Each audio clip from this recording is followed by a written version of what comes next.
We had a question here that 45 Auto says is that you can now self-load your logs onto the POTA page.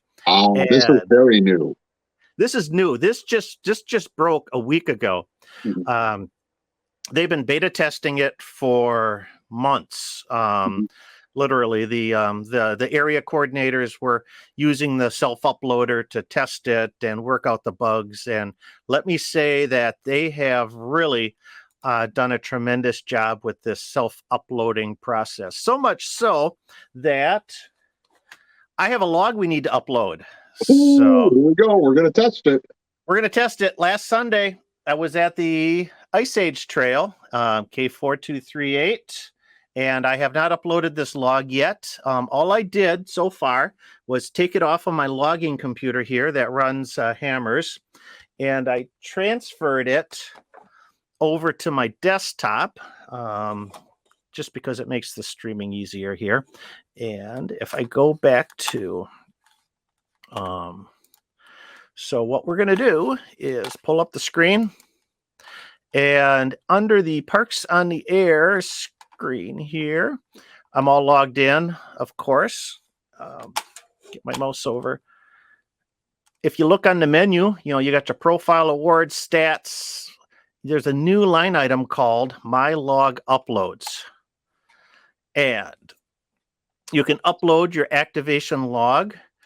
You can look at all of your other previously uploaded logs, what their status is, and it's as simple as drag and drop. So, in order to do that, all I need to do is first, on my computer, I got my log, and my file name, of course, is not correct because I like to use long descriptive file names in my process. So what I'm going to do is I'm going to open this up first in a program called ADIF Master. And this allows you to check your ADIF files for any errors. And I think, let me see if I can get this expanded here. You can download this program if I can find it. Just if you Google ADIF Master, it's a free download. Works like a spreadsheet. Yeah, super easy to use.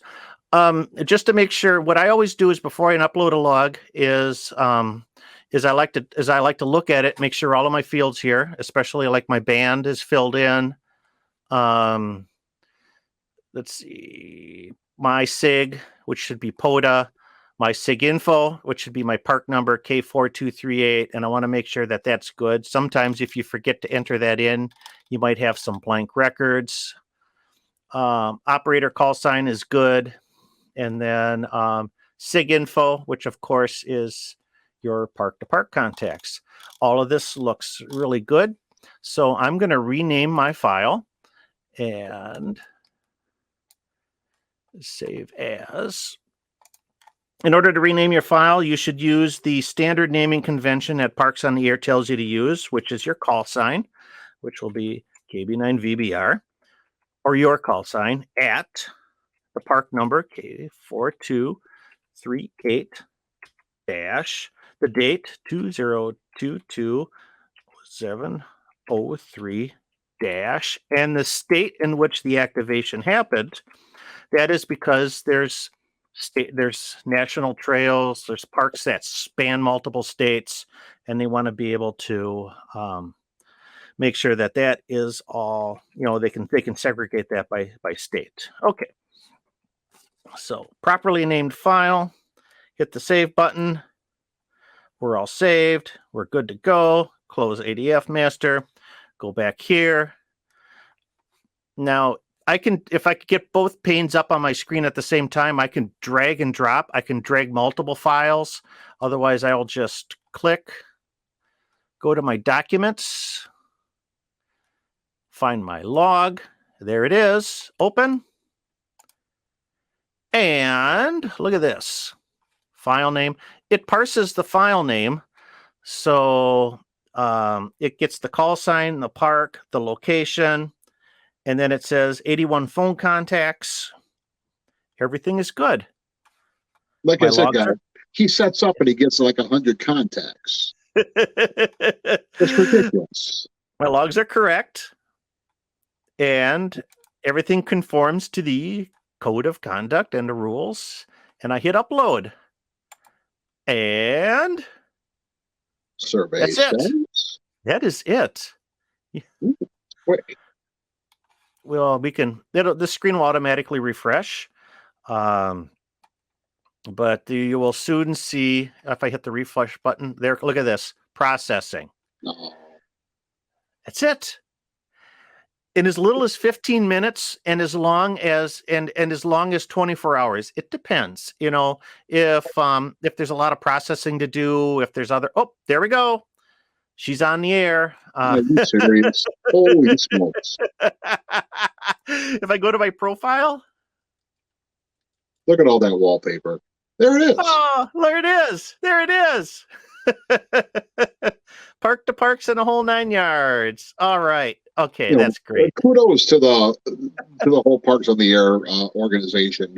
I mean, for the longest time they've had volunteers just manually piling these in. Now, this is a game changer for those guys because it gives them so much more resources to do other things. So it's going to take a little time. There's going to probably be a few hiccups like anything else web-based.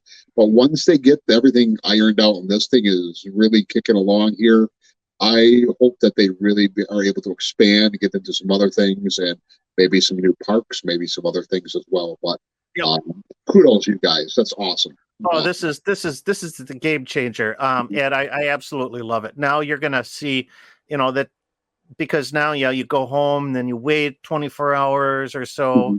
Now it shows up almost instantly. So right, yeah. Again, if it's a holiday weekend and you submit it Sunday night, probably going to take it a little bit, right? Yeah. If it's Tuesday in the middle of winter in January when it's 30 below, probably goes through right away.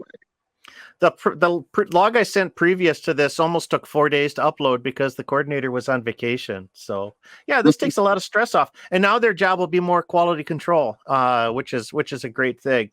Right. We got 45 hours. I'm sure Scout 75 is an uploading expert. Not sure about an expert, but they uploaded the last 3 logs without issues. So it's easy. It really is. It's nice. I like this. Remember, none of these guys are paid. No. Right? The developers work paid. So that's awesome. Yeah. Not that they were expecting pay. Let's be honest. Not like they got stiff. But, this is all volunteers, and what they've done is amazing. Yeah, we got a couple questions here. So Kevin asks, where do you find the requirements for naming our logs? On the frequently asked questions, you can't see this because it's really hard to read. I'll flash this up on the screen. You'll see that they will tell you what your properly formatted log file should be: call sign, park number, date, and then the state. So we'll just flash that on the screen so you can see it. MP6 asks, do you have to upload logs from hunting or only activating? Only activating. Right. Hunters, you're just there for the ride. So get as many contacts with us activators as you can. And you don't have to worry about logging a thing. All I ever do on, I hunt just as much as I activate. I just write them down in a notebook and keep track of them that way. But there's nothing that you have to do. Thank you so much for the questions. If you keep sending them, we'll keep answering them. Feel free to leave your questions and comments down in the comment area below. I'll filter through them, and who knows, yours may end up on our next Your Questions Answered live stream. Our Q&A live streams happen on the first Thursday of the month starting at 7 o'clock p.m. Central Time. I hope to see you there. For more articles and information, along with a full line of VHF and UHF antennas for sale, please check out my website at www.jpol-antenna.com. Your support of this channel drives the production of future videos. Check us out on Patreon. Patrons gain access to exclusive content, and our patrons help keep the mission alive. That's over on patreon.com/KB9VBR Antennas. Well, give us that thumbs up if you like this video, and don't forget to hit that subscribe button if it's your first time here. That's your best way to be notified when a new video is released. I'm Michael, KB9VBR. Have a great day, and 73.